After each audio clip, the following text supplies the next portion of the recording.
주님의 은혜가 오늘도 여러분들에게 함께 하시길 바랍니다. 오늘도 역시 희년에 대한 메시지를 전하려고 합니다. 너무나 중대한 문제고 희년의 예수님이 오시기 때문에 우리는 희년에 대해서 확실하게 알아야 하겠습니다. 우리는 시리즈를 통해서 말씀을 듣고 방송을 듣는 여러분들이 이 메시지를 붙잡고 믿어갈 때에 깨어있는 신앙생활로서 주님 앞에 영광 드릴 수가 있게 되는 줄로 믿습니다. 잠잔다의 의미가 뭐예요? 주님께서 깨어있으라고 했잖아요. 10처녀 중에서 5은 밀어나 있고 5은 슬기로웠는데 슬기로운 처녀는 예수님을 맞이했는데 밀어난 5처녀는 잠자다가 근데 잠을 다 잤어요. 슬기로운 처녀도 잠을 다 잤습니다. 밀어난 5처녀도 잠을 잤고 잠자기는 매마창 잠을 잤어요. 그런데 슬기로운 5처녀는 기름 준비를 완벽하게 해놓은 상태에서 등불을 밝히고 잠을 잤고 미련한 5처녀는 기름 준비가 안 된 상태, 덜 된 상태에서 잠을 자다가 불이 꺼져간다 이거예요. 그러니까 슬기로운 5처녀에게 와가지고 기름 좀 나눠달라고 하니까 우리가 너희에게 나눠주게 되면 우리나 너나 다 부족할 줄 아노라. 그러니 차라리 파는 사람에게 빨리 가서 사와서 등불을 밝혀라. 사러 간 사이에 와버렸잖아요. 사러 간 사이에. 여러분, 복음은 돈으로 사는 게 아닙니다. 은혜는 돈으로 사는 게 아니에요. 오늘날 힘쓰고 예수가 날마다 죄 있다고 고백하고 하나님 앞에 금식하고 철화하고 하지 않습니까? 힘쓰고 애쓰는 거, 이게 사는 행위예요. 살려고 하지 마세요. 은혜로 받는 은혜로 공짜로 그냥 받아들이는 거예요. 거저 주시는 그 은혜의 영광을 찬미케 하기 위해서 주님이 우리를 구속하신 것이지 힘쓰고 애쓰고 노력해서 뭘 사가지고 와서 기름을 사서 등을 밝히라고 말씀하시지 않았습니다. 너희는 와서 포도주와 젖을 사되 거저 사라고 이사야 55장에 말씀하고 있지 않습니까? 하찮아서 거저 사라는 게 아니에요. 돈으로 비교할 수 없어요. 하나님의 은혜는 돈으로 바꿀 수 없습니다. 돈으로 계산이 안 돼요. 여러분, 공기를 한 번 들여 마실 때마다 1원씩 내라고 했다고 한다면 공기 사먹고 살 수가 있겠는지요? 하나님의 거예요. 태양빛의 에너지를 돈 주고 사라고 한다면 살 수 있겠는지요? 우리가 마음껏 공기, 산소 호흡하지 않습니까? 태양빛을 통해서 에너지 공급받지 않습니까? 하나님 은혜 아닌가요? 마찬가지로 하나님의 자연적인 것들도 하나님 공짜로 주셨는데 우리 주님 우리를 구원하는 데 있어서 거저 우리가 용서를 받아야 되고 은혜로 구원을 받아야지 돈 주고 살려고 한다면 버림받는다니까. 그러므로 슬기로운 5처녀나 미련한 5처녀가 똑같이 잠을 잤는데 미련한 5처녀가 왜 버림받았습니까? 깨어있지 못했다는 거예요. 깨어있지 못했다의 의미는 뭐냐니까 한없이 등불을 켜지 않고 등불이 꺼져간 줄도 모르고 잠을 잤다의 의미예요. 잠을 잤다 의미는 뭐예요? 잠잔다 의미는 모르고 아무도 모르고 믿어간다는 의미고 깨었다 의미는 뭐예요? 모두서 알고 믿어간다의 의미예요. 그냥 복음으로 알고 믿어가는 거. 주님의 재림의 시기를 알고 믿어가는 것은 깨있는 거고 모르고 믿어가는 것은 잠잔다의 의미가 되는 거예요. 새벽잠 자지 말고 밤잠 자지 말고 주님이 철하면서 깨있으라고 말씀하시지 않았어요. 밤잠 자지 말고 산기도 하면서 깨있으라고 말씀하시지 않았어요. 알고 믿느냐 모르고 믿느냐, 복음을 아느냐 모르느냐, 주님의 재림의 시기를 아느냐 모르느냐에 따라서 잠잔다의 의미와 깨어있다의 의미가 갈라진다고 하는 것을 기억하셔서 여러분 모두가 확실하게 깨어있는 신앙으로서 주의 길을 걷게 되는 여러분 되시기를 바랍니다. 아멘. 보호자 우편이란 말이 뭔 말인가? 오른쪽 왼쪽의 개념이 아니에요. 계시록 7장 17절에는 무슨 말이 나오냐면은 보호자 한 가운데 어린 양 대신 예수 그리스도 앉아 계신다고 말씀하고 있어요. 읽어보세요. 이는 보좌 가운데 계신 어린 양이 저희의 목자가 되사 생명수 샘으로 인도하시고 하나님께서 저희 눈에서 모든 눈물을 씻어 주실 것이미로라. 예, 예수님이 보좌 한 가운데 앉아 계신다라고 말씀하고 계세요. 하나님의 전이편, 공이편을 이야기하는 거예요. 보좌는 보좌 우편이라고 하는 말은 우편의 개념은 오른쪽 왼쪽의 개념이 아니라 하나님의 전이편, 공이편이라는 뜻이죠. 하나님은 정의로우신 분이고 공의로우신 분이기 때문에 정확하게 믿는 자와 믿지 않는 자를 갈라내시고 양과 염소를 갈라내시고 알고와 쭉정이를 갈라내시고 껍데기와 알고가 갈라내시고 참 그리스도인과 비그리스도인을 갈라내시고 참 하나님을 섬기는 신앙생활을 하고 있는 사람과 종교생활을 하고 있는 사람을 정확하게 갈라내셔서 심판할 것 심판하시고 거두실 것을 거두시고 곳간에 알곡은 집어넣으시고 쭉정이는 불태우시고 하시는 분이라고 하는 것을 우리가 기억해야 될 것입니다. 시편 89편이죠. 14절 읽어보세요. 의와 공의가 주의 보좌의 기초라. 의와 공의가 주의 보좌의 기초라. 보좌의 기초가 의와 공의라니까. 그래서 보좌라고 하는 말은 공의편, 정의편한 얘기예요. 오른쪽, 왼쪽 개념이 절대 아닙니다. 어떤 분은 배 오른편에 그물을 던지라 해가지고 오른쪽은 힘이 있는 쪽을 상징한다. 오른쪽, 왼쪽 개념을 거기다 두드려 맞추는데 그 말이 아닙니다, 여러분. 자, 누가복음 4장 19절 읽어보실까요? 주의 은혜의 해를 전파하게 하려 하심이라. 은혜해. 은혜의 해를 전파하기 위해서 오셨어요. 주님의 은혜의 해가 뭐예요? 은혜의 해가 바로 주빌리예요. 은혜의 해. 이게 바로 희년입니다. 기쁘리 해자예요. 은혜를 전파하기 위해서 오셨어요. 은혜에 오셔서 주님 뭐 하셨습니까? 읽어보세요. 4장 18절 읽어보세요. 주의 성령이 내게 임하셨으니 이는 가난한 자에게 복음을 전파하기. 가난한 자에게 복음을 전파하시고 그 다음에 내게 기름을 부으시고 나를 보내사 포로된 자에게 마귀에게 포로된 자에게 자유를 주시고 오셨고 그 다음에 눈먼 자에게 다시 하늘 세계를 보지 못한 자가 눈먼 자 설경인데 설경이 눈뜨게 하기 위해서 오셨고 그 다음에 눌린 자를 자유케 하고 죄에 눌리고 율법에 눌린 자에게 자유를 주러 오셨고 그 다음에 주의 은혜의 해를 전파하기. 주의 은혜의 해를 전파하게 하기 위해서 주님이 오셨다는 거예요. 정의로우시고 공의로우신 분이 은혜의 해에 오셔서 눌린 자에게 포로된 자에게 사로잡힌 자에게 그리고 눌린 자에게 자유를 주시기 위해서 오셨다는 거예요. 그러니까 소경된 자가 눈뜨게 되면 기쁠 것이고 안진뱅이가 걷게 된다면 하늘 향해서 뜀박질을 하게 된다면 기뻐뜨리는 일일 것이고 문둥병자가 고침받는다고 한다면 그야말로 썩어져가는 문둥병과 같은 죄병에 걸린 자가 치료를 받았다고 한다면 그 자에게 있어서는 정말로 최고의 기쁜 날 아닌가요? 그래서 희년이라는 것이 은혜해가 예수님이 재림하시게 되는 날, 그날이 바로 희년이죠. 세상 최대로 기쁜 날이 예수님 재림하신 날이죠. 공중으로 오신 날, 우리가 변화돼서 올라가는 그 날이 최상의 기쁜 날 아닐까요? 그러니까 희년이죠. 희년에 오셔야죠. 그게 성경의 예언이 된 것이죠. 여러분 마음속에 예수님 우리 마음속에 피발림을 주셔서 역청이 칠해진 갈대의 상자에 어린 모세가 누워졌잖아요. 나일강에 띄었지만은 물이 단 한 방울도 새지 않았던 것처럼, 그리고 공주선에서 건짐을 받았던 것처럼 말이에요. 우리가 예수의 피로 안과 밖에 역청처럼 피발림이 이루어지게 되면은 세속의 물이 들어오지를 않는 거예요. 지옥 갈 물이 우리를 엄습하지 못하는 것이죠. 그래서 한 번 구원은 영원한 구원인 것입니다. 아멘. 구원받은 자가 다시 또 땅으로 떨어지고 지옥으로 떨어질 일은 없어요. 확실하게 제사받는 것, 이게 중요한 것이죠.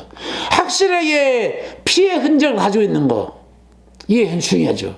히브리서 5장 14절에 뭐라고 했습니까?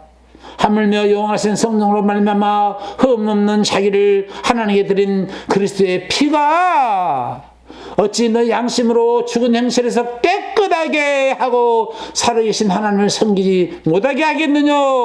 당연히 하나님을 섬길 수 있도록 하나님이 피발림으로 우리를 건져주셨다는 것을 말씀하고 있지 않습니까? 고린도 15장 20절에 그러나 이제 그리스도의 죽은 자 가운데서 다시 살아나시사 잠자는 자들의 첫 열매가 되어주셨도다. 잠자는 자들의 첫 열매가 되어주셨도다. 구약에 말하면 초태생이 되어주신 거예요. 첫 열매, 초태생은 다 하나님께 속한 것이죠. 하나님의 거예요. 초태생, 첫 열매, 그리고 첫 열매가 11조죠. 초태생이 하나님 앞에 11조죠. 11조가 우리 주님이 11조가 하나님 앞에 되어주신 거예요. 우리 주님이 11조가 되어주셔서 주님 앞에 들어주셨어요. 하나님이 예수 그리스도를 받으신 거예요. 그래서 예수님은 성령 안에서 처음 익은 첫 열매라니까. 그게 고린도 15장에 나와요. 읽어보세요. 그러나 이제 그리스도께서 죽은 자 가운데서 다시 살아 잠자는 자들의 첫 열매가 되셨도다. 예수 그리스도가 율법을 완벽하게 11조가 율법에서 그렇게 한 것이지만은 율법을 이루신 예수께서 11조가 되어주신 거예요. 하나님 앞에서 첫 열매로 하나님 앞에 들어주신 거예요. 그 예수 그리스도를 우리가 마음속에 모셨나요? 그러면 나는 이제 예수 그리스도의 피로 말미암아 주님 우리를 피값으로 지불하시고 우리를 사셨잖아요. 그럼 내 것은 내 것이 아니에요. 내 몸도 내 몸이 아니죠. 내 것이 내 것이 아니고 하나님의 것이고 내 몸이 내 몸이 아니라 주님 것이고 주님의 영광을 위해 살아야 할 몸이죠. 그래서 내 마음속에 주님을 모셨다고 한다면은 이제부터는 내 삶이 아닌 거예요. 하나님 영광을 위해서 살아야 할 몸이에요. God only accept Jesus. 하나님은 오직 accept 받으시다, 승낙하시다. 지저스, 예수 그리스도를 지저스를 받으신다는 거예요. 그러니까 내 마음속에 예수 그리스도가 안 계시면은 백날 첫날 11조 드리고 감사 연보 해봤자 안 받으세요. 근데 내 마음속에 예수님이 계시지 않습니까? 계시면 하나님 앞에 내가 주님 앞에 예배 드리는 것도 11조가 되는 거고 내가 주님 앞에 연보하는 것도 11조가 되는 모든 건 다 11조가 되는 거예요. 모든 11조가 드리기 때문에 당연히 그리스도인들은 돈 사랑함이 일만하게 뿌리가 된다고 했으므로 두 주인을 섬기지 말라라고 말씀하셨기 때문에 돈보다 하나님을 더 사랑하기 때문에 우리 하나님의 백성이기 때문에 하나님의 나라를 인정하는 주권을 인정하는 행위이기 때문에 11조를 드려야 되는 거예요. 근데 오늘날 성경을 모르는 사람들이 11조는 율법에 속한 거니까 드리지 마라? 그러면 간음하지 말라, 살인하지 말라, 도둑질하지 말라, 이것도 율법인데 율법을 이뤘으니까 간음해도 되겠네. 그러면 도둑질해도 되겠네. 도둑질 안 하잖아요. 율법을 지키기 위해서 도둑질 안 하나요? 율법을 지키기 위해서 여러분들 간음 안 합니까? 율법을 지키기 위해서 11조를 하는 것은 아니잖아요. 그 모든 율법이 그리스도 율법 안에 들어온 거라니까. 다시 무거운 게 아니에요. 그리스도의 율법. 그래서 바울사들은 그리스도의 율법을 주장하고 있는 거예요.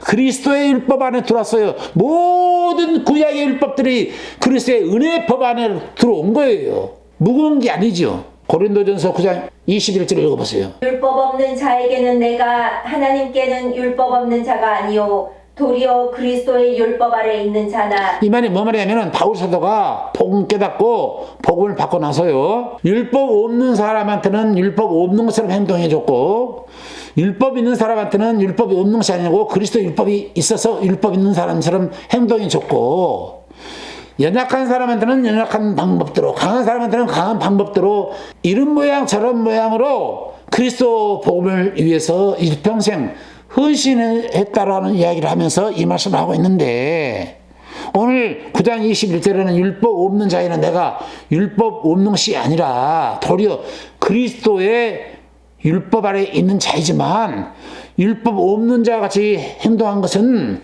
율법 없는 자들을 얻고자 함이라는 거예요. 그러면서 그 연약한 자에는 뭐라 그 말이 나오죠 또.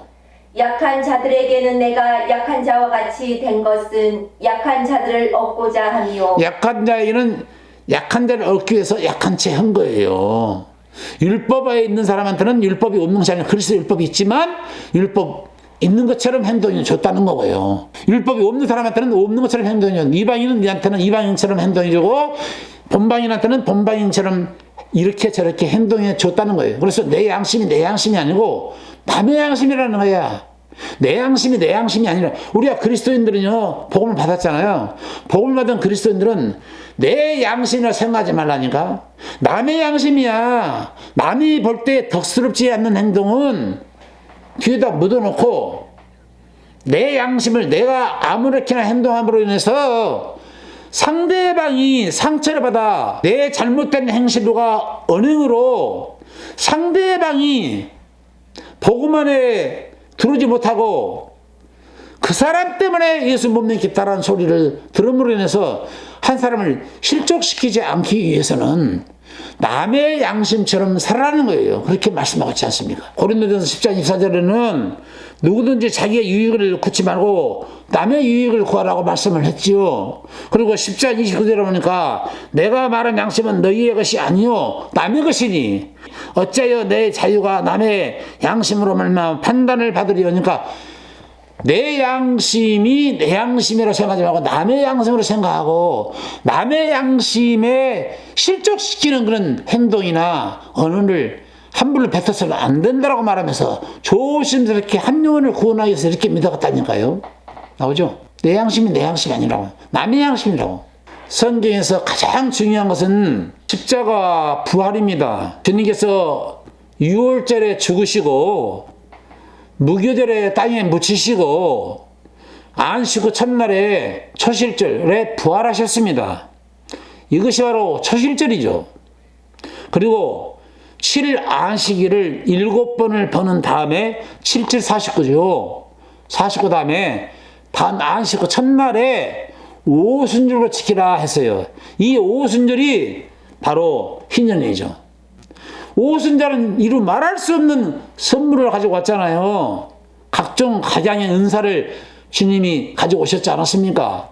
그래서 초대교회가 오순절날 희년에 그 엄청난 성령 받고 별의별 기적과 이적을 능력을 사도들이 나타내고 성령의 감동을 받아서 기록을 하기 시작하고 그때부터 성경이 기록돼가지고 오늘날 신약 성경이 이루어지지 않았습니까? 하나님 은사로 성경이 쓰여진 거예요. 성령의 은사를 받고 그러니까 가장 각색의 은사를 성령 받게 되는 날 오순절 날 받은 거지요. 이루 말할 수 없는 선물을 받는 날 그게 희년이죠.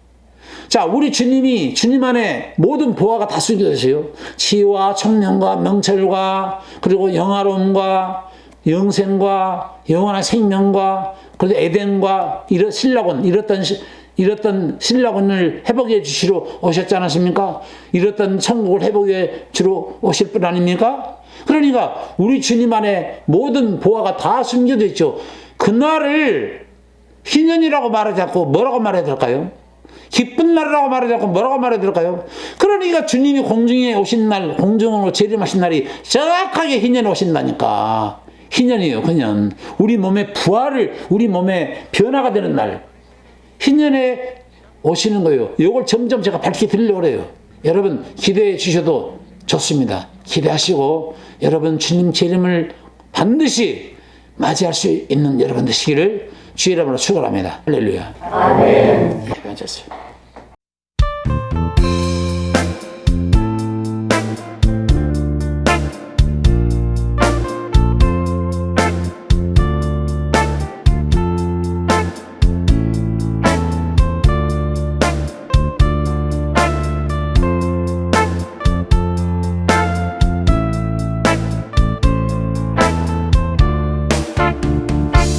주 예수님 곧 오시네 재림 대비해야 하네 언제 오실지 몰라 깨어 준비하라시네